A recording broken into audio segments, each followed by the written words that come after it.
You're listening to Release Your Resistance with Bex Beltran, episode 71.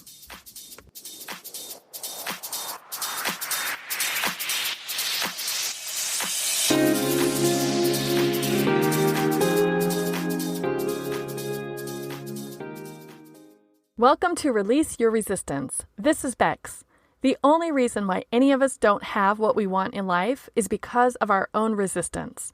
Right now, I'm learning how to recognize and release my resistance, and this podcast tells you how you can release your resistance so that you can live the exact life that you want. Let's get started. Finish this sentence. I wish I was a person who was more...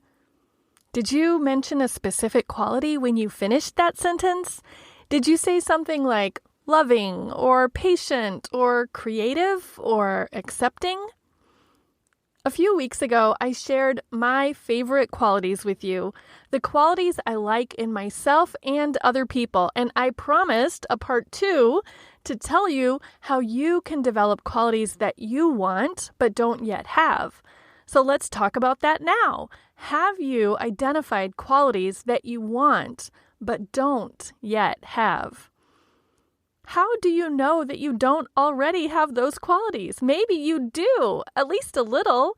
That's interesting to think about, right? The secret that I shared at the end of the last qualities episode was that thinking about our own qualities and other people's qualities are just our thoughts. There's no objective truth to identifying and measuring your qualities. It's all comparative. And who knows if you're using the same scale for yourself and your qualities as you use for other people and their qualities. So if you wish you were a person who was imaginative or quick-witted, maybe you already are and you just haven't found examples of that to give yourself credit for. But let's say someone might have a little resistance to agreeing to that idea. Maybe someone's thinking, I want to be patient, but I'm just not a patient person. That's okay. I have got some suggestions for you. In fact, I thought of 5 different suggestions you could try to develop qualities that you think you don't have yet, or strengthen them if you recognize that you probably do have some level of the quality, but maybe it's not quite as strong or as prominent as you would like it to be. The first suggestion could be the only one you need. It could be a game changer immediately. It's believing that you can develop this quality. And that might even include believing you already do have the quality. Depending on what quality you're working on, you could tell yourself that it's innate, that all humans have this quality naturally, and so do you. Now you just need to find examples of it to strengthen your belief. Or if that's really a bridge too far and you really don't believe you have the quality yet, believe that it is possible to develop. And not just possible in general, but possible for you personally. Then again, be on the lookout for examples and evidence that you are developing that quality. I just want to keep bringing up the quality secret that I shared at the end of the My Favorite Qualities episode. Your belief about qualities that you have is just a thought.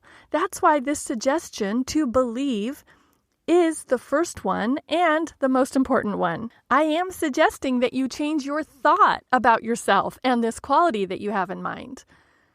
There may be some strong resistance here. There may be a quality that you want for yourself and have always wanted, but always knew you just didn't have. It would be impossible to believe that you could develop it if the resistance is so strong that trying to believe that you can have this quality just seems like wishful thinking. You can borrow someone else's belief until you have your own. Imagine what someone in your life who loves you would say about the possibility of you developing this quality. If you asked your mom or your best friend or even just a kind stranger, do you think I'd be able to become more fill in the blank? What do you think they would say? They would say, "Of course you can." They might even say, "You already are, fill in the blank." And this doesn't just have to be an imaginary exercise. You can actually pause this podcast and call or text or go check in with someone right now to hear their actual response. In fact, ask me right now, "Bex, do you think I can develop this quality?" Yes, I really think you can. I really, truly do believe that. So if you can't believe this for yourself yet, borrow my belief or someone else's while you are working on releasing your resistance to believing it. And I have got 4 more suggestions about how you could develop a new quality for yourself. The first one that I just gave you is a thought to start thinking intentionally. And then these next 4 suggestions are all specific actions you could take. But again, it is so important that you believe or are open to believing, because otherwise, if you're feeling any resistance, you might be taking these following actions I'm about to tell you from that resistant feeling, and that probably won't get you the results that you want. So the second suggestion of how to develop a quality is for you to get curious about how. Consider what might work for you. How might someone go about developing this quality? The important part of this how question is not deciding that the first idea is the make or break idea. The important part is the curiosity. It's letting your mind be open to possibilities and ideas that you may have never considered before. It's imagining combinations and making associations that are a little out of the box. For example, could you fake it till you make it? If you're trying to develop the quality of, let's say, having a sparkling sense of humor, could you think of jokes and tell jokes and laugh at jokes, even if they're not especially funny or even if you don't really get them, just to open your mind to the possibility that you could become someone with a sparkling sense of humor? And a little word of caution here. A lot of people do not like the phrase, "fake it till you make it." They think it implies being fake. And I'm not suggesting that. I don't want you to be fake. What I do want you to do is try on what it would be like if you were already what you want to be in an authentic way. And of course, it's new and different and unfamiliar, so it will feel uncomfortable at first. That's to be expected and totally fine. Just continue acting as if while you learn and figure things out and find out what does click for you. And before you know it, you won't be faking anything and you will have made it. Another way you could be curious about how to develop a quality that you want for yourself is to think of the smallest way you could start this. So start small and develop as you go. Back to the sparkling sense of humor example. Maybe you don't want to invest in joke telling and stand-up comedy routines just yet, but you're okay with inserting some funny rhymes into some of your conversations with people who you really like. A few funny rhymes here, a little tiny joke there, a longer story with a drawn-out punchline down the road. You can grow this quality even if you start with the tiniest increment at the beginning. The third suggestion I have for you about how you can develop qualities in your life is to emulate other people. Last year, I did a podcast episode where I advocated for comparison. I argued that comparison can actually be a source of joy in some cases, and this is the perfect example. If someone else has a quality that you value and you want for yourself, can you figure out how they developed it? Can you see how they exhibit it? Then can you develop and exhibit it in your own way? By noticing the quality in other people and emulating them, you can develop this quality for yourself. The fourth suggestion for you to develop a new quality is to experiment. As an example, let's use the quality of being creative. Can you do creativity experiments for yourself to see if conducting those experiments makes you believe you're more creative. What would an experiment in being creative look like for you? You could experiment at a paint night with your friends. You could experiment with starting a garden and keeping it on the small side. Just plant one seed and water it regularly and see what happens. Part of experimentation could include routine practice. Let's keep using the quality of being creative as our example. And before we keep going, let's just check in and get on the same page. What do you mean by the quality of being creative? Do you actually mean being talented? Notice the difference between the qualities of being creative and being talented. Both are great qualities to develop, but just be clear about what you mean so you can routinely practice what you actually want. If you want to develop your creativity, you could decide to create something new each day as a routine, and because you have differentiated it from being talented, it doesn't have to be good or beautiful or special. It just has to be something new that you created that did not exist before. Can you see how routine practice in this area can quickly develop into something much bigger? And ironically, the final suggestion that I have for you is not final at all. It's don't stop. Never stop. This includes never stopping to develop the qualities that you currently don't have yet, and also never stop considering new qualities for yourself. It is an evolution. And I don't know if there is a correct answer to the question of how long you should give yourself and knowing how long it will take to develop a quality that you want.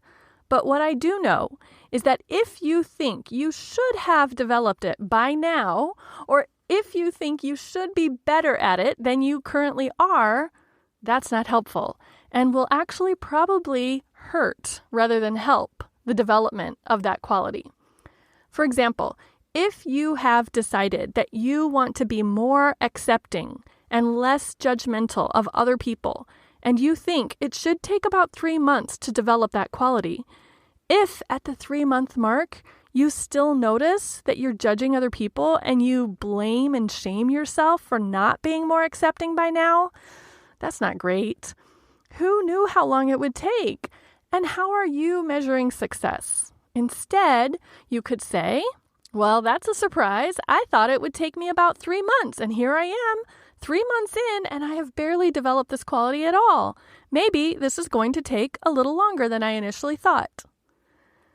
Okay, let's go to the dark side. Do you have any negative qualities? I just mentioned the quality of being judgmental. Do you find yourself noticing negative qualities in yourself and other people? Maybe you know someone in your life who is pushy or too intense. Maybe there are people who you work with who are inconsiderate. Maybe you think you are boring at times. We might all agree that these could be considered negative qualities and therefore unwanted. And remember, classifying a collection of actions as qualities is just thinking. Labeling someone as inconsiderate is your thought about them. They may not agree that they are inconsiderate. And this is the perfect time for me to remind you of 2 additional relevant episodes that I shared last year when I described the everything and nothing theory and why I think some words are just nonsense. If you haven't listened to those lately, I highly recommend that you go back right after this and check them out. I will leave the links in the show notes for this episode. The reason that I am reminding you that your label of someone else's quality is your thought is to remind you that you get to choose what you think about other people. So my suggestion will always be for you to intentionally choose the thoughts that serve you the best. If thinking someone else is inconsiderate is helpful to you, well, go on thinking it. But I bet thinking that thought is more confining for you, and I'm pretty sure it creates resistance for you. So since you have the choice, why not opt for something else? And one other point about recognizing negative qualities in other people is to think about the phrase, you spot it, you got it. When you notice that someone else is pushy or intense or inconsiderate, is the reason that their behavior is catching your attention because you are seeing yourself reflected in their behavior in some way? Because remember, according to the everything and nothing theory, everything is always about you. And I don't want to ignore the question that I brought up earlier. What if you see negative qualities in yourself that you don't like about yourself? All of the suggestions that I shared about how to develop new qualities could probably work here too. The first one being, notice what you are believing or not believing and tackle that first. Then go ahead and create a routine or start small, experiment, model yourself off of someone who doesn't have the quality that you don't like, and just keep going. I have one final consideration to bring up when it comes to noticing qualities in others. Do you recognize and value qualities in other people and then discount them in yourself? Are you using one set of expectations and standards for yourself while allowing so much more grace for other people? Qualities are so subjective. One person's cheapness is another person's frugality or resourcefulness. One person's kindness is another person's people-pleasing. Just notice how you are classifying and what emotions you are attaching to all the qualities that you think about. In summary, I think there are at least 5 ways that you could develop qualities that you don't yet have, or use these to get rid of qualities that you don't want. You can believe you can get or get rid of that quality, become curious about how, emulate other people, experiment, and never stop. And yes, there may be negative qualities in ourselves and others. Just be super intentional about how and when you're using those quote-unquote negative labels. In short, if you haven't already decided this, maybe a quality you want to start or continue and never stop working on is being intentional. Thank you so much for listening. I hope you found this helpful. Let me know if you noticed any questions or resistance coming up for you as you heard my suggestions. Leave me a comment in the show notes and find the links to the other episodes that I just mentioned at bexb.org/develop, DEVELOP, or email me at hi@bexb.org. If you're looking for a place to collect all your thoughts or track your progress, I have so many fun, colorful journals and notebooks in my shop. You can scroll through pictures of all the covers at bexb.org/quickshop. And if you would love to talk with me one-on-one about how you can develop qualities or change your thinking in any area, let's have a coaching call. You can set that up at bexb.org/workwithme. Thank you again for hanging out with me today. I'll talk with you next week.